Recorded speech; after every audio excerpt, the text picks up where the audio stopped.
Hi, everybody. This is Horsepower Heritage. I'm Maurice Merrick. Thanks for joining me once again, and this time, since we are just weeks away from the 24 Hours of Le Mans, I thought it would be a good time to look back at the origins of this incredible race, arguably the toughest in motorsport. It's been 122 years now since the first running of the 24 Hours Grand Prix of Endurance, as it's officially called, but as you'll hear, its seeds were planted much earlier. In fact, it's a tale as old as motor racing itself. But before we get started, I want to let you know if you're in the Los Angeles area, come on out to the PETERSEN Automotive Museum on Sunday, June 8th for DOLCE e VELOCE, a celebration of Italian car design and history brought to you by the PETERSEN and the founders of Macchinissima. You know, I had those guys on the show last fall and we had a terrific conversation. So check that episode out if you haven't heard it. And for the event, display and spectator tickets are still available, so you could show your car if you want. The event kicks off at 9 a.m. and they've asked me to MC, so come down to the PETERSEN and say hello. That's Sunday, June 8th. Get your tickets now before they sell out. There's a link in the show notes, or go to petersen.org and click on events. And that's going to be a fun one. I'm really looking forward to it. All right, let's get into this week's episode. Here's the story of the birth of Le Mans. Enjoy.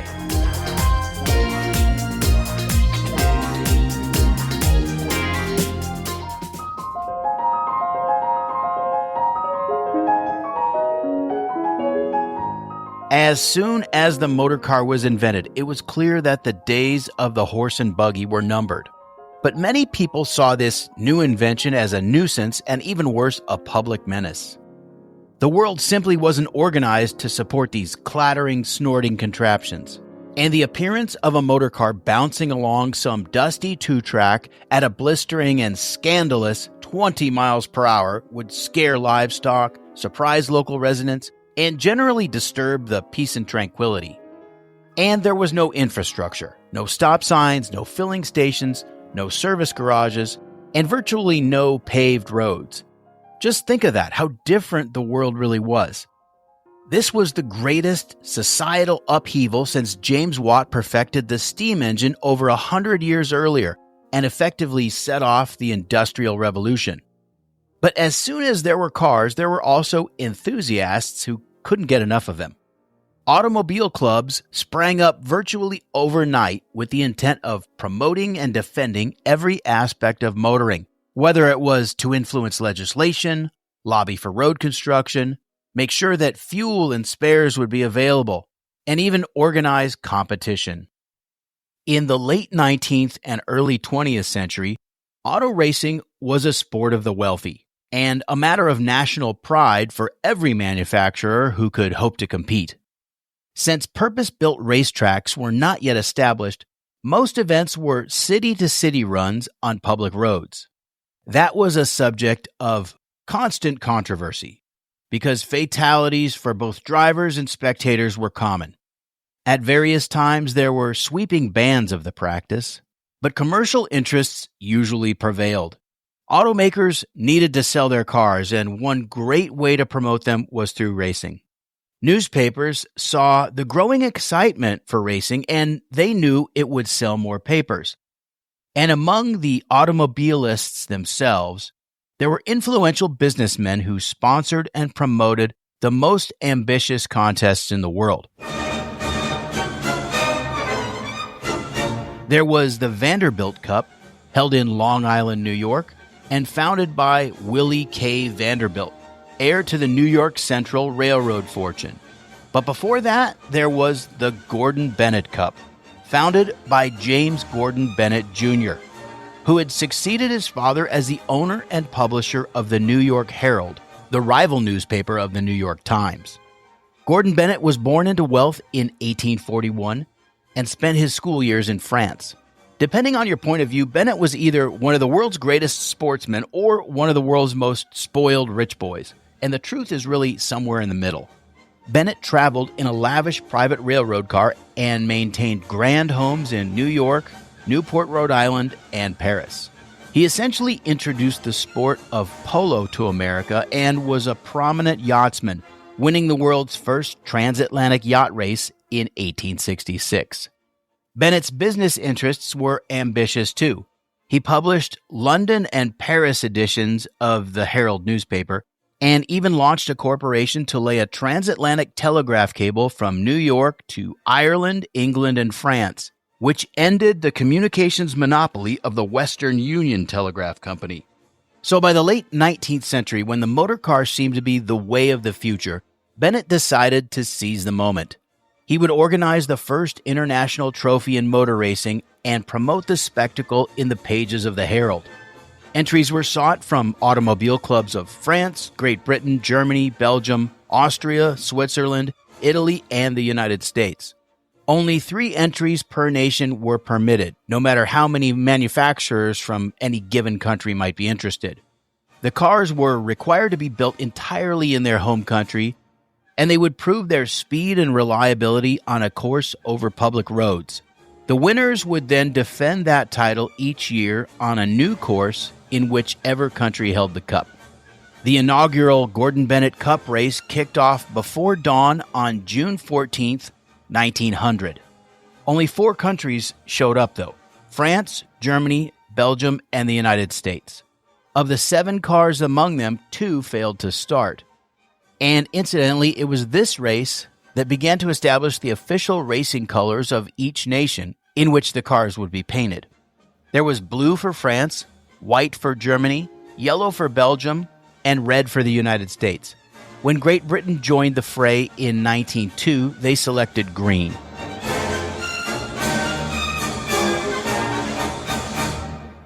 The winner of the 1900 Gordon Bennett, or the Coupé International as it was officially known, was a French Panhard and Levasseur, a fast and powerful machine for its time with a 24-horsepower 4-cylinder engine and a 4-speed sliding gear transmission, the standard that we know today, but that was a Panhard innovation. Driver Fernand Chiron and his riding mechanic covered the distance in 9 hours and 9 minutes at an average speed of 38 miles per hour, which doesn't sound very fast until you ride on one of these cars. It's a little bit hairy. The next year, 1901, the Gordon Bennett was really a race within a race because the Automobile Club of France was frustrated by the limitations of the previous year. Really, their objection was that only 3 cars per nation were permitted, and they saw this as a hindrance to the goals of the French auto industry. So because of this, they decided to organize a larger event concurrently, and they accepted all comers. And that was a good move, since it was only the French who could get their act together for the 1901 Gordon Bennett itself. Daimler's Mercedes racers had been sold to privateers, so they had nothing to enter. The British car maker Napier did field a car painted in dark green, thereafter the national racing color, and it had a massive 17.2-liter 4-cylinder engine, and it weighed 2 tons. Its Dunlop tires were not holding up well against the heft of this thing.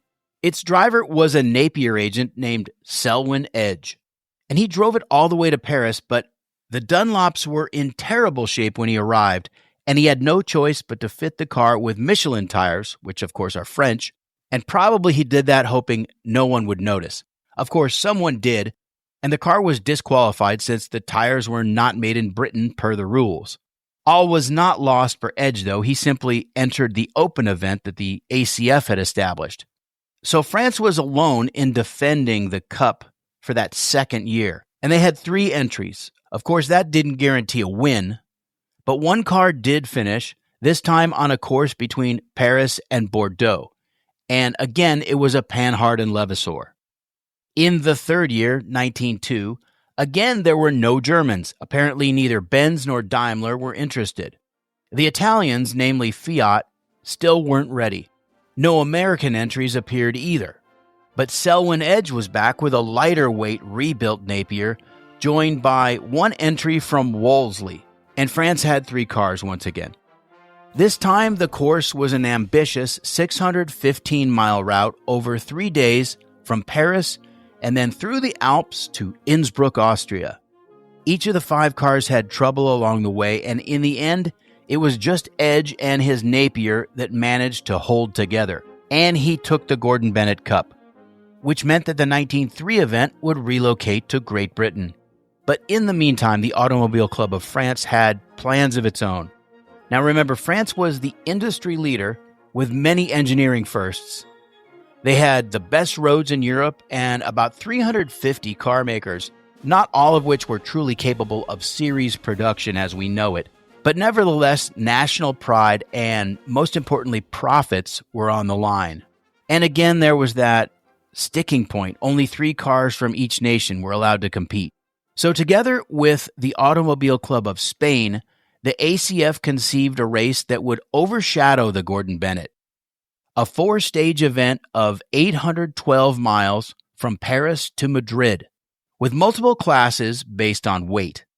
The King of Spain liked the idea, but the French government hated the thought of another potentially deadly contest on its roads. It was the kind of thing that made politicians absolutely shudder. Even so, public enthusiasm for racing was strong, and the ACF argued that the economic benefit outweighed the risk.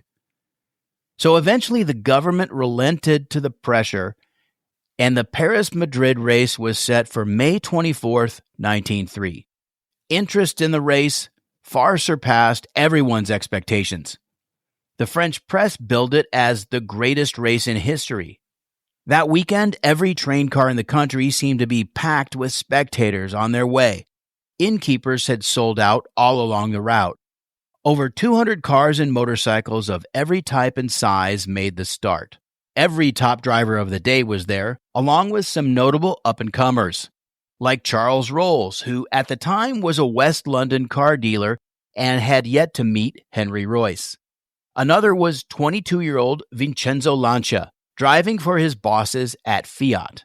He would found his own car company 4 years later, while still working for Fiat, in fact. A famous American entrant was the aforementioned Willie K. Vanderbilt, driving a French Moors. And Willie was trying it out because he had designs for a race of his own back home in the United States. And there were the Renault brothers, Louis and Marcel, whose own car company had only been in business for 3 years. And they would drive a pair of their 3.8-liter 4-cylinder Type K lightweight cars. And their strategy was that the lightweight cars were nimbler and less prone to breakdown. Now, as I said, this was a race in stages, and the opening stage would be Paris to Bordeaux, 343 miles. This was a proven course, having been a fixture of bicycle racing for over 10 years. In his first-person account of the race, English driver Charles Jarrett described the road as a long, never-ending white ribbon, lined with tall, thin trees and stretching to the horizon. And the excitement of the crowds was tremendous. People clamored everywhere, craning their necks and stepping into the road with no apparent awareness of the danger, as hundreds of cars thundered through in a cloud of dust and smoke. By some estimates, there were an astounding 2 million people that had turned out between Paris and Bordeaux alone. The organizers had arranged for thousands of soldiers and policemen to keep order along the route, but they were instantly overwhelmed. It was a melee from the very beginning. Jarrett's car was the first to leave the starting line, and he writes that as soon as he set off, a wedge of people encroached on the road from either side and only parted at the last possible moment. In fact, he may have been able to read a man's pocket watch. Jarrett tried slowing down to 40 miles an hour to give the crowds more time to make way for him, but instead they simply waited longer to yield to his 45 horsepower De Dietrich as it passed through. It was a foreshadowing of calamity. The cars were reaching up to 90 miles per hour on dirt roads choked with dust. Drivers were blinded and had to look up at the top of telegraph poles to stay on course. Dogs and horse carts and people wandered into their path. And aside from that, there was the suitability of the machines themselves, with their thin-walled ladder frames riveted together, lots of wood in the bodies, leaf spring suspensions, brakes on the rear wheels only, chain drive, and steering that would make today's drivers dry in the mouth and wet on the brow. And the butcher's bill began to ring up. Cars smashed head-on into trees. Others smashed into each other and caught fire. At least one careened into the wall of a house. In one case, a small boy wandered into the road in front of a car, and in the driver's frantic effort to avoid him at the last second, several spectators were hit, including a soldier who pushed the boy out of the way.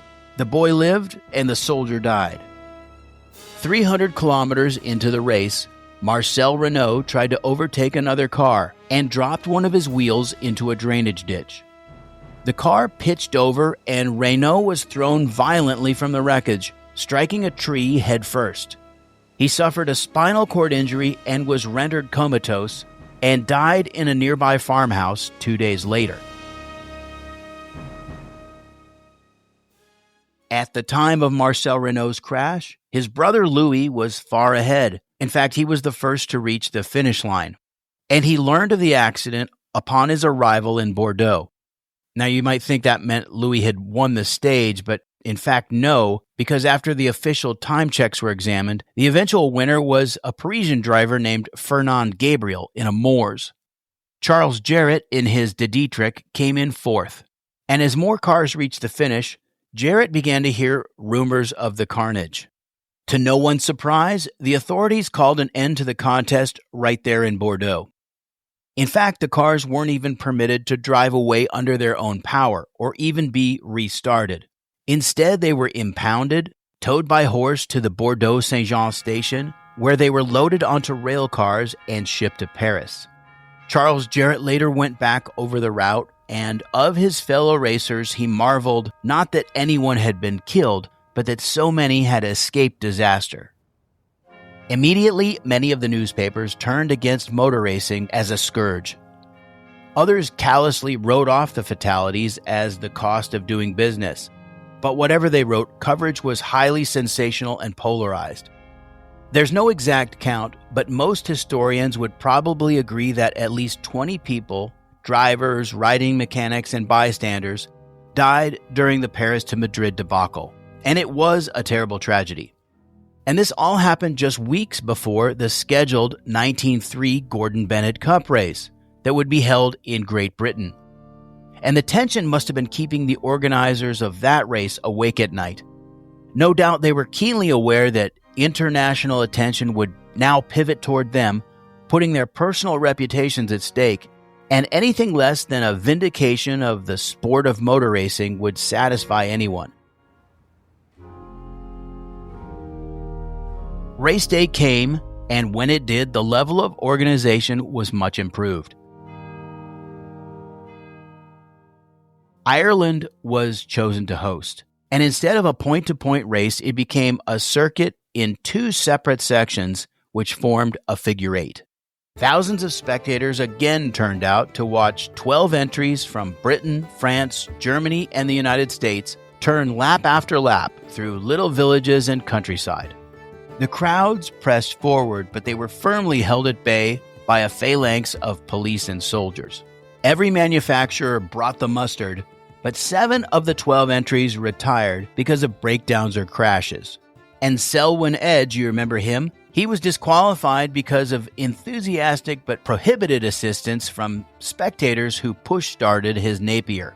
And then only 4 remained, 3 French cars and 1 German. It was Belgian driver Camille Janazzi who took the day. He'd been campaigning a big 90-horsepower Mercedes that season, but not this time because a fire at the factory destroyed his car, which forced the team to borrow a 60-horsepower car from a customer, despite being at a disadvantage compared to the 90-horsepower Panhards that the French were running. And with Janazzi's win, that meant this was the second year in a row that the French had seen the cup slip through their fingers. The Gordon Bennett went on for 2 more years. The 1904 event in Germany had at least 1 million spectators along the 85-mile route through the Taunus Mountains. And just like in Ireland, the German officials took care to avoid the mayhem seen in Bordeaux.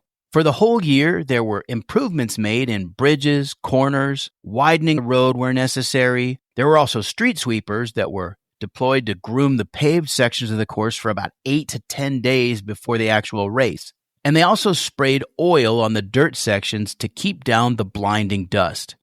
Finally, wire mesh fencing was built to keep the crowds back from the edge of the roads.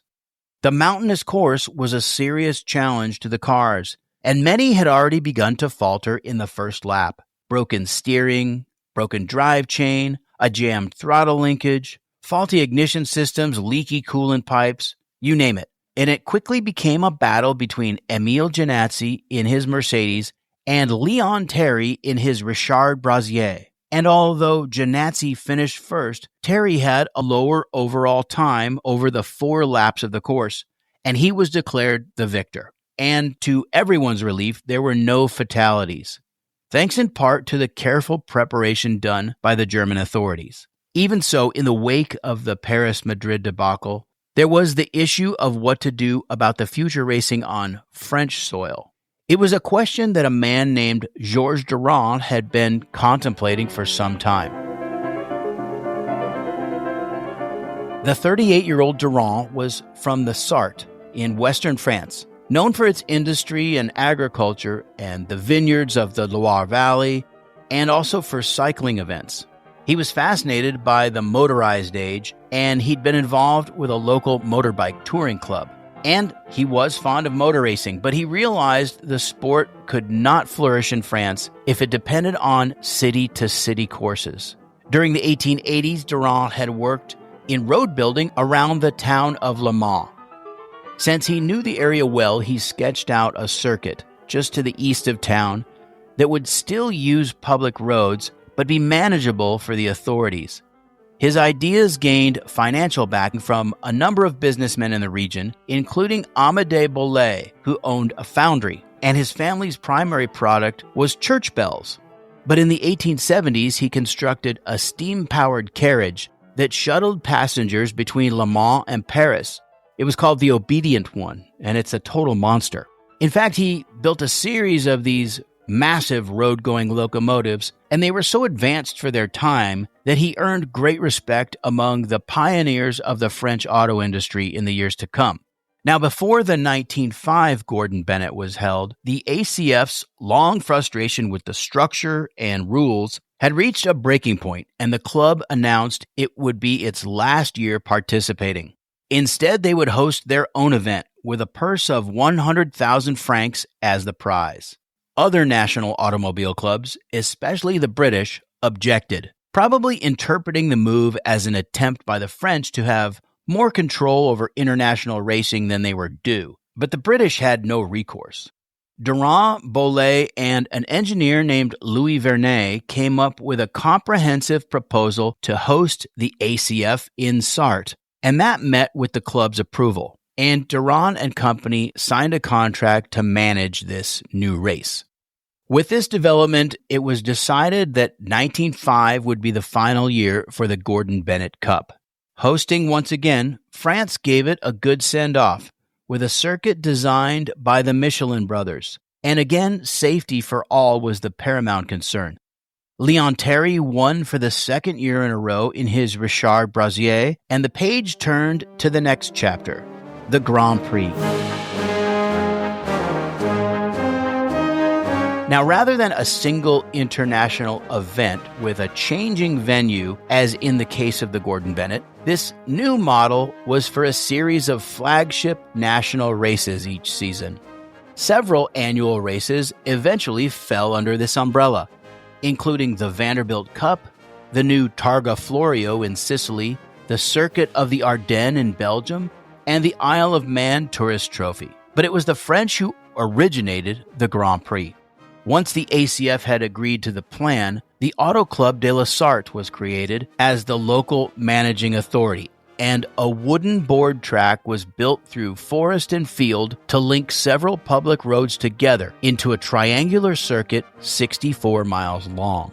This, the first French Grand Prix, was held in June of 1906, with 34 cars starting.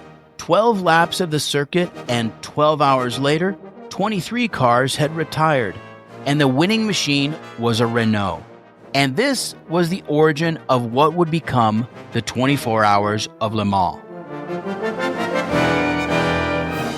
Over the next few years, the French Grand Prix moved around to other circuits.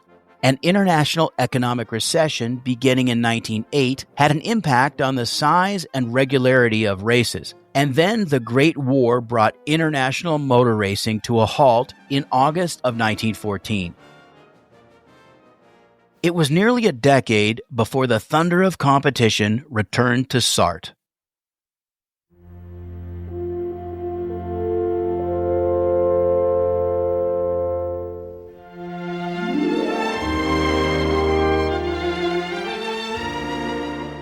Years later, Georges Durand had not forgotten the Grand Prix of 1906, and in 1922, when he was 58 years old, he attended the Salon de l'Automobile in Paris. He was then director of the Auto Club of the Sarthe, or the Auto Club of the West as it had been renamed, to reflect its wider influence in the region.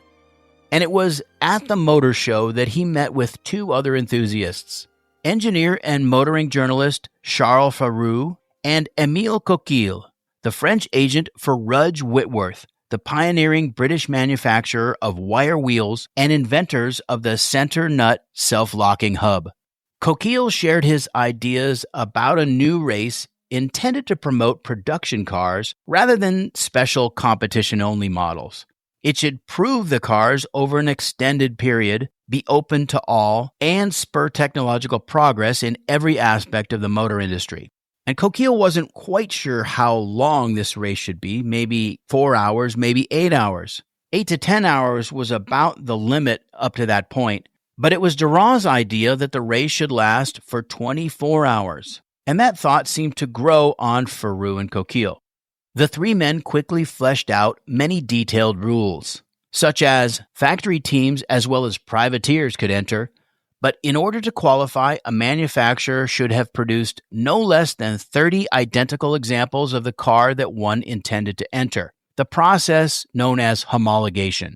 Various engine displacements were discussed. Cars would wear their designated national color, a carryover from the Gordon Bennett days. They needed to carry spare tires and a jack. They needed a full complement of lamps, a windscreen, a folding top in the case of open cars, and teams would be allowed 2 drivers per car, but they would be alone when behind the wheel, and they would have to carry ballast to represent the weight of whomever was not driving at that moment.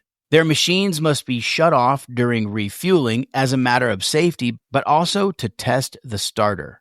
And they needed to hit mileage targets based on their expected performance. And on and on. It was an ambitious project, but Durand, Coquille, and Faroux were well connected and respected in French automotive circles. Durand could arrange a circuit near the town of Le Mans, and Rudge Whitworth put up 100,000 francs as the prize for the manufacturer of the winning machine. But the prize would only be awarded every 3 years, and that was as an incentive for car makers to commit to long-term participation. The course was laid out in March of 1923, and the race day was set for May 26th. Other than 2 Belgian Excelsiors that entered, there had been no interest outside of France. But on the day, an open sport touring car appeared, loaded like a barge with 4 men and all their kit. It was a 3-liter Bentley, entered by its owner, John Duff, his co-driver Frank Clement, and crewed by 2 factory mechanics.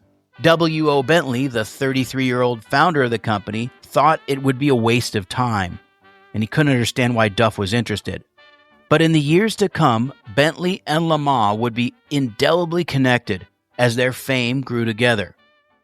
The race began at 4 o'clock in the afternoon and tested men and machines just as intended. In pouring rain, rough and rutted sections of the course, and the seemingly endless dark of night.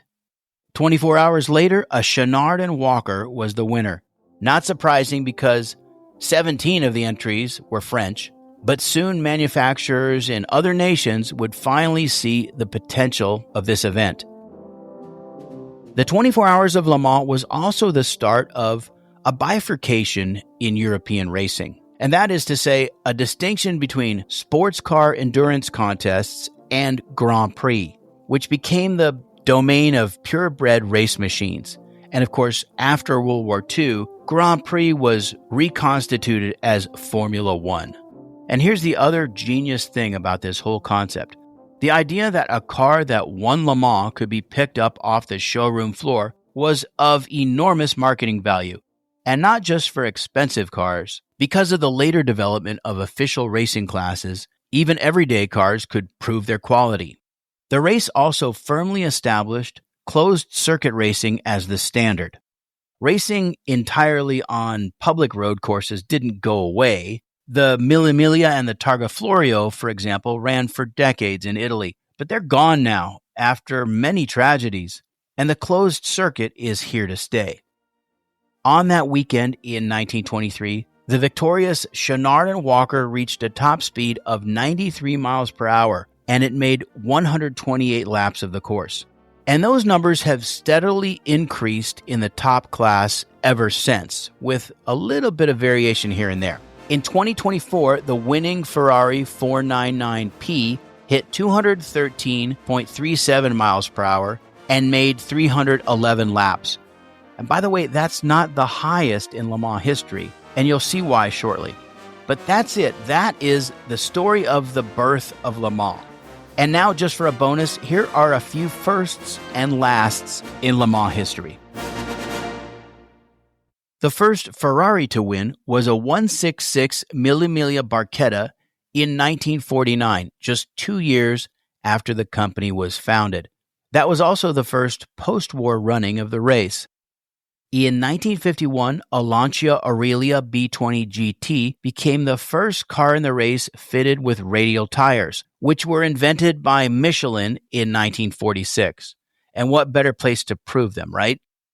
The first time disc brakes were used was on a Jaguar C-Type in 1953.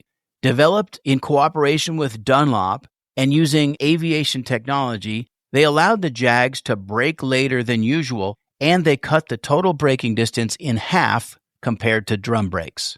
In 1958, California's Phil Hill became the first American-born driver to win at Le Mans, with his co-driver Olivier Gendebien.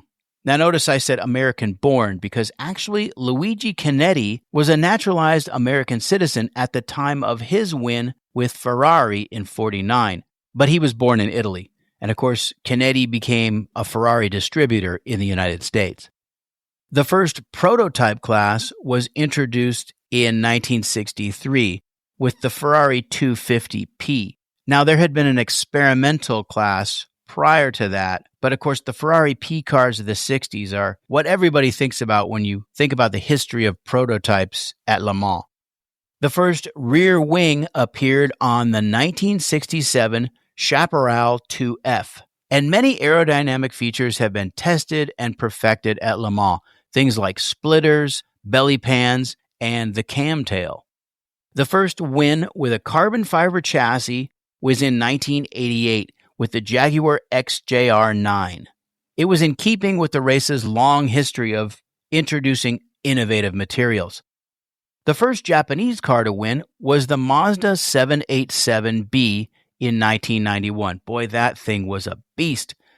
It was also the first and last time a rotary engine-powered car won, since rotaries were banned the following year. The last win by a production car was a Porsche 911 GT1 in 1998. Now, granted, that is a highly advanced production car, but it was the last street car to win, and since then the prototype class has dominated.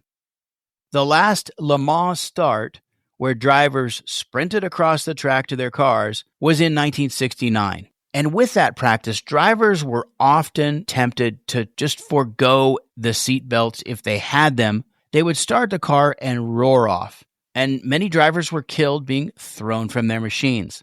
So that year, in protest of the organizers holding tradition over safety, Belgian ace Jackie Ickx calmly walked to his Ford GT40, climbed in, buckled his safety belts, started the car, and set off. And he ended up winning the race. The last year at Le Mans for the old Mulsanne Straight was in 1989. Now that section was formerly an uninterrupted 3.7-mile ribbon, and by the late 1980s, the cars were reaching 250 miles per hour before hitting the braking zone to dive into the Mulsanne corner. Again, in the interest of safety, there were 2 chicanes added midway to limit the top speed. And this gets back to what I was telling you earlier about how top speeds and the number of laps were climbing steadily year after year, but there's been some fluctuation. It's because of the addition of the chicanes. They used to run higher top speeds, higher average speeds overall, and more laps. Those numbers have come down a little bit. Open cars have been a fixture of the contest from the start, but the last open cockpit cars raced in the Le Mans prototype class in 2016. The next year, new safety rules required all cars to be enclosed. Notice the safety trend over the years? The history of Le Mans contains so many stories, so many firsts, and so many incredible people and machines and victories, and also many disappointments and, unfortunately, the loss of many drivers. But it's a fascinating part of the motorsport universe. So the next time you watch the race, think about Georges Durand and Émile Coquille and Charles Faroux. Imagine what they'd say if they could see what's become of their big idea. That's all for this episode of Horsepower Heritage. If you like what you've heard, go to buymeacoffee.com/HP Heritage and become a patron of the show. Follow Horsepower Heritage on Instagram and YouTube and share this podcast with a friend. And until next time, I'm Maurice Merrick. Thanks for listening.